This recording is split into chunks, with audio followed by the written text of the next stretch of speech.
હું doctor Jaydeep Ramani, consultant cardiovascular and thoracic surgeon, Plexus heart surgery centre, Ahmedabad. આજે આપણે વાત કરીશું હાર્ટ સર્જરી. જ્યારે પણ પેશન્ટને હાર્ટ સર્જરી માટેની એડવાઇસ આપવામાં આવે છે ત્યારે પેશન્ટના માઇન્ડમાં ઘણા બધા ક્વેશ્ચન્સ રહેલા હોય છે, પેશન્ટના માઇન્ડમાં ઘણું બધું ફિયર રહેલું હોય છે.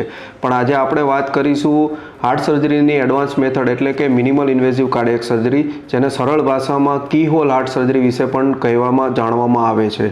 હાર્ટ સર્જરી બેઝિકલી બે રીતે કરવામાં આવે. એક કન્વેન્શનલ મેથડ છે અને બીજી કી હોલ સર્જરી કે જેને મિનિમલ ઇન્વેઝિવ કાર્ડિયક સર્જરી કહેવામાં આવે. અગર બંને હાર્ટ સર્જરીની મેથડની આપણે કમ્પેરિઝન કરીએ અને બંને વિશે ડિટેલમાં ચર્ચા કરીએ તો એક બાજુ ઓપન હાર્ટ સર્જરી છે અને બીજી બાજુ કી હોલ એટલે કે મિનિમલ ઇન્વેઝિવ કાર્ડિયક સર્જરી છે. ઓપન હાર્ટ સર્જરીની અંદર ડાયાબિટીક હોય, પેશન્ટ ઓલ્ડ એજ હોય તો એમાં ચેપ એટલે કે ઇન્ફેક્શનનું એક માઇનર રિસ્ક હંમેશા રહેલું હોય છે, જ્યારે કી હોલ સર્જરીમાં આ રિસ્ક પ્રેક્ટિકલી ઝીરો થઈ જાય છે. ઓપન હાર્ટ સર્જરીમાં બ્લીડિંગનું જોખમ રહેલું હોય છે, કેમ કે સર્જરી વખતે લોહી પાતળું કરવાની દવાનો બહુ એક્સેસ હેવી ડોઝ આપવામાં આવે છે. જ્યારે કી હોલ સર્જરી એટલે કે મિનિમલ ઇન્વેઝિવ કાર્ડિયક સર્જરીમાં જ્યાં કોઈ જગ્યાએ બોન કટ કરવામાં નથી આવતું એટલે બ્લીડિંગની શક્યતા બહુ જ ઓછી હોય છે.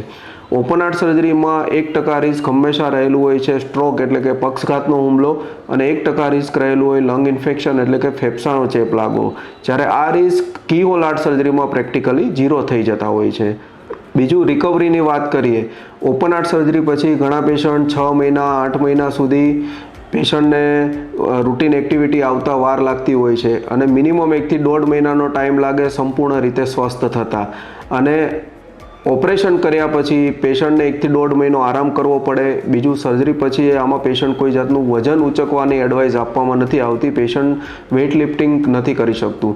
જ્યારે કી હોલ હાર્ટ સર્જરીની અંદર પેશન્ટને 3જા દિવસે હોસ્પિટલમાંથી ડિસ્ચાર્જ દેવામાં આવે છે અને 4થા દિવસથી જ 100 કિલો વજન ઉંચકવું, કંઈ પણ પોતાનું કામ કરવું, ખેડૂત હોય તો ખેતીવાડી થઈ શકે, મજૂર હોય તો મજૂરી થઈ શકે, આ બધું જ એડવાઇસ કરવામાં આવે છે.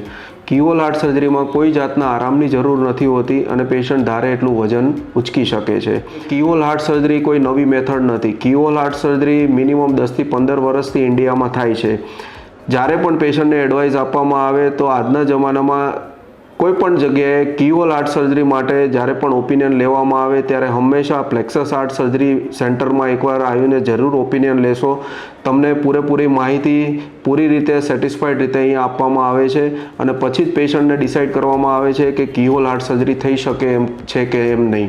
તો ગમે ત્યારે પેશન્ટને હાર્ટ સર્જરીની એડવાઇસ આપવામાં આવે તો જરૂરથી એકવાર પ્લેક્સસ હાર્ટ સર્જરી સેન્ટરનો જરૂરથી એકવાર ઓપિનિયન લેજો. Thank you.